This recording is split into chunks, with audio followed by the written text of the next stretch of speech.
Monthly reading for zodiac sign Cancer, Leo and Virgo. आपका अगस्त 2026 कैसा जाने वाला है? कैंसर ज़ोडिएक सन साइन, आप काफ़ी चीज़ों के रिलेटेड इनसिक्योर एंड वरिड हो सकते हैं।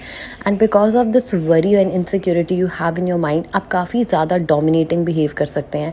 एंड आपको बीच बीच में ये भी लगेगा कि what is happening in your surroundings, in your relations, आपको समझ नहीं आ रहा है। बट आपको समझना पड़ेगा कि इनसिक्योरिटी को सॉल्व करिए, उसके बारे में सोचिए, फ्यूचर के बारे में सोचिए। But you can not dominate people and your family around you, which is literally wrong, because ये काफ़ी behaviour issues and negative dominance indicated है।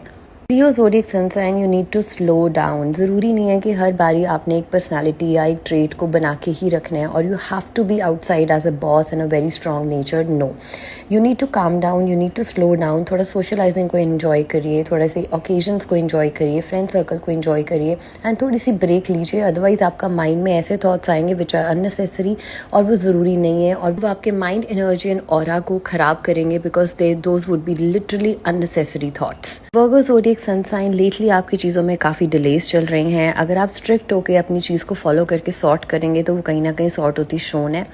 बट अगर आप कैजुअल अप्रोच रखेंगे तो आप और चीज़ों में फंसते जाएंगे। स्पेशली अगर कोई कोर्ट केस है, कोई बिजनेस डील है किसी और के साथ पार्टनरशिप में, मेजरली सम कोर्ट केस थिंग, तो उसमें डिले आएंगे। And because of third party hindrance आपके कोर्ट केसेस ख़राब हो जाएं, या किसी और का कुछ विद द जज और द एडवोकेट कुछ हो और आपके केस में कुछ प्रॉब्लम आ जाए, इसके चांसेस हैं। एंड कोर्ट केस की चीज़ों में आपने स्ट्रिक्ट बिहेव नहीं करना है, या if there is a hearing और पार्टनरशिप का कुछ आपका है तो वहाँ आपने एक स्ट्रिक्ट नेचर लेके नहीं जाना है, फ्लेक्सिबल नेचर लेके जाना है, सराउंडिंग्स को अच्छे से एनालाइज करना है।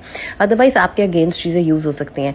सो आगे भी आपके काफ़ी डिलेज शोन है, बट ये डिलेज कहीं ना कहीं थोड़े आपके खुद के कारण भी हैं, क्योंकि आप उस एनर्जी में आ ही नहीं रहे हैं दैट आपने एफिशिएंसी से एक पीछे पड़ के चीज़ों को ख़त्म करना है, या आपने you have to sort things, आप नहीं करना है। आप बहुत कैजुअल अप्रोच से चल रहे हैं। एंड समवेयर फैमिली रिलेशंस में भी कुछ प्रॉब्लम आ सकती है because of your wrong decisions और because of your strict decisions. तो माइंडफुली काम करिए, एनालाइज करिए सिचुएशन को, फ्यूचर फोर्स ही करके चीज़ें करिए, बट जो इंपॉर्टेंट है उन चीज़ों को फिनिश करिए। अदरवाइज आप अपनी लाइफ में डिलेज एंड प्रॉब्लम्स सब कुछ क्रिएट करते रहेंगे। Specially for happiness and well-being of family, foresee situations and then make any decision.